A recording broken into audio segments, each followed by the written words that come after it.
పరలోకంలోనే మనమంతా ఉన్నాము అనుకోండి. ఆదామును పిలుస్తాడు. ఆదాము, ఎందుకయ్యా నువ్వు ఈ పండు తిన్నావు అన్నప్పుడు ఆదాము ఏవి కమిట్ అవ్వాలి?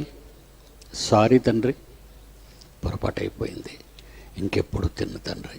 అంటే శాపం వచ్చేదో రాదో మనం ప్రక్కన పెడతాం దాన్నే. కానీ ప్రేమ కలిగిన వాడు, దయ కలిగిన వాడు గ్రంథంలో ఇచ్చిన తరువాత ఎంతకాలం నేను నా శత్రువును ప్రేమించాలి, క్షమించాలి అంటే 77 ఏళ్ల మట్టుకు అన్నగలిగిన ఆ తండ్రి ఆ రోజు ఆదాం అడిగితే ఏమనేవాడో ఆదాం అడగలేదు, ఆయన ఏమీ అనలేదు. మనకు తెలియకుండానే అది సమసిపోయింది. అప్పుడు ఆదాం మాటల్లో ఎంత తేడా ఉందో చూడండి మీరు. ఆదికాండం 3వ అధ్యాయం 11వ వచనం. అందుకు ఆయన ఆదామును అడుగుతున్నాడు, నీవు దిగంబరివని నీకు తెలిపినవాడు ఎవడు?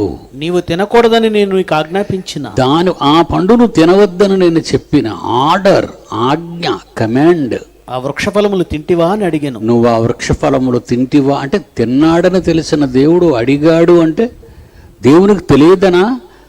తిన్నానా తినలేదా అనే నిజం అతని నోట రావాలి. ఎఫ్ఐఆర్, ఫస్ట్ ఇన్ఫర్మేషన్ రిపోర్ట్, మన ఇండియన్ పీనల్ కోడ్లో నేరస్తుడిని పోలీసు వాళ్ళు తీసుకెళ్ళి ఫస్ట్ ఇన్ఫర్మేషన్ రిపోర్ట్ ముందు నేరం అతని చేత చెప్పిస్తారు. ముందు ఒకలా చెప్పి తర్వాత మరొకలా చెప్తే నేరస్తుడు తెలివైనవాడు అని అంచనా వేసేస్తారు. అడగాలి, నిజం ఒప్పుకుంటాడా? దీనికి కూడా అబద్ధం చెప్తాడా? తినవద్దని వృక్షఫలములు నీకు ఆజ్ఞాపించిన ఫలాలను ఎందుకు తిన్నావు అని అడిగితే తప్పైపోయింది తండ్రి, ఇంకెప్పుడు తినను తండ్రి, బుద్ధి రావాలి తండ్రి, నాకు మీ ఏ శిక్ష వేస్తారు ఈ తండ్రి అని ఆ దయగల మాటలు, క్షమా మాటలు నిజంగా మన తండ్రిని అడుగుంటే ఏం చేసేవాడో మహానుభావుడు. కానీ ఆదాము చాలా ఘోరంగా మాట్లాడాడండి, సమాధానం ఇచ్చాడు దేవుడికి. అందుకు ఆదాము నాతో ఉండుటకు నీవు నాకిచ్చిన ఈ స్త్రీయే, నీవు నాకు ఒక స్త్రీనిచ్చావు నాతో ఉండాలి అని. ఆ నాతో ఉండవలసిన ఆమె, నాతో ఉండాలనుకునే ఆమె, ఎప్పుడూ నాతోనే తను కూడా ఉండాలనుకునే ఆమె నా సహధర్మచారిణి, నా అర్ధభాగం, నా రక్తములో రక్తం, నా మాంసములో మాంసము. ఆమె నాకు ఇచ్చింది, నేను తిన్నాను. ఆమె ఇవ్వకపోతే నేను తిన్నాను. దాని ఆన్సర్ ఎట్టాడు? దాని వెనకతలు ఉన్నది, ఆ వృక్షఫలములు కొన్ని నాకు ఇయ్యగానే తింటున్నా, నేను ఇయ్యగానే తినేశాను. Very good. ప్రశ్నించలేడా అండి? ప్రశ్నించలేడా?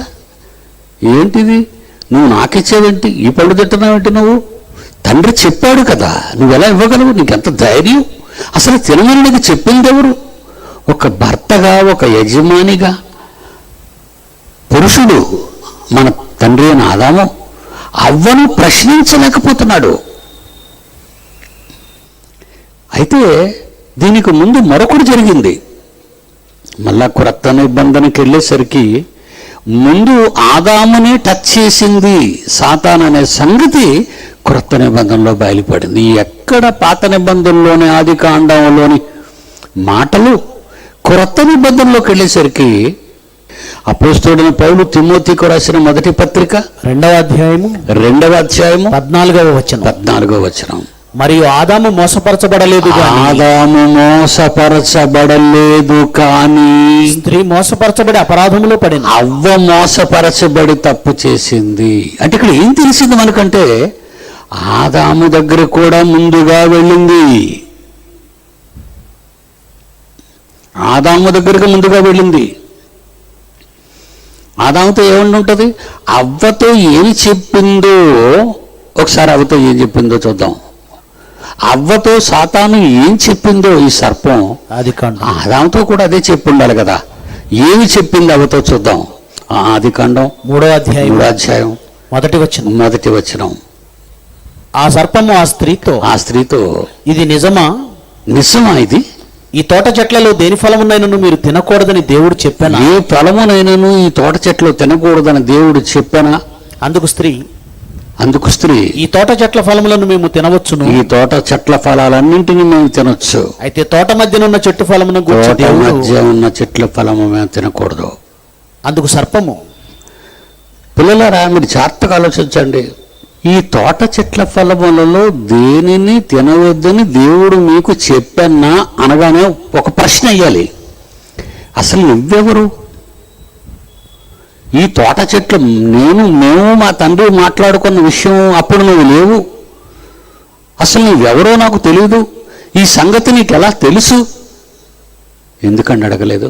అడగలేదు గనుకనే, అవ్వ అడగలేదు గనుకనే స్త్రీల గురించి దేవుడు ఒక చక్కని పదాన్ని వాడాడండి.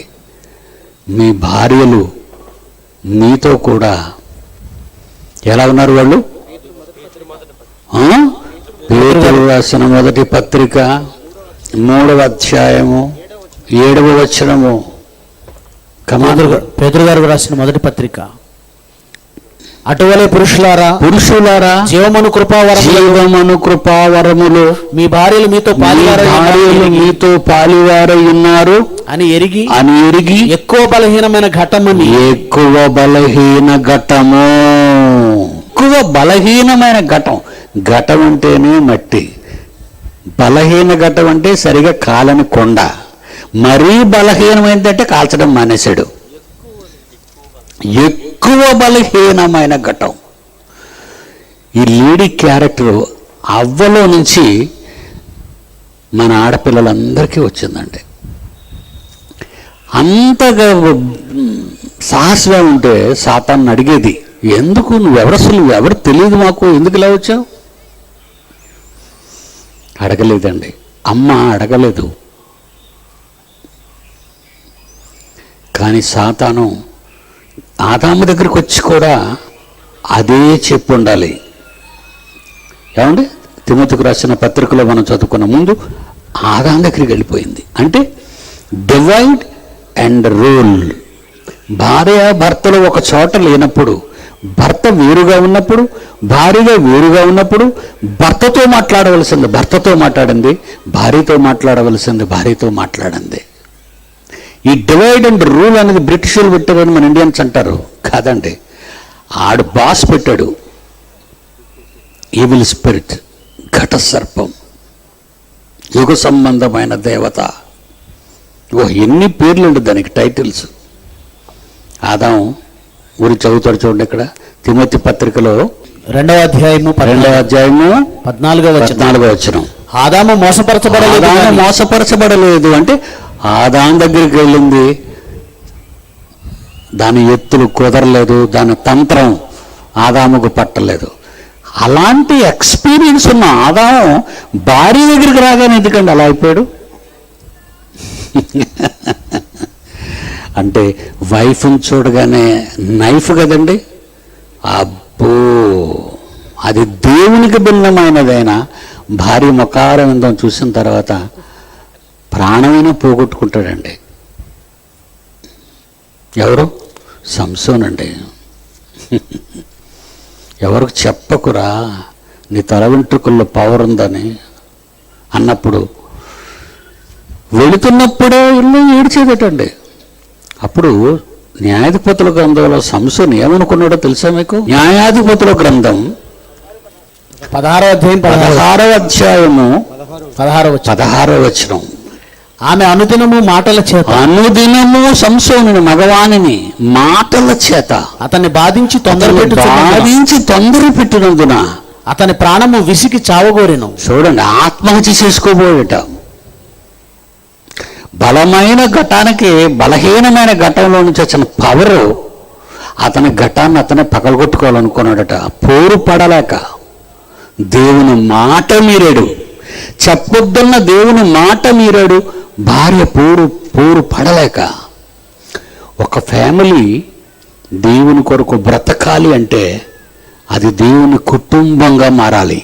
అది దేవుని కుటుంబముగా మారాలి అంటే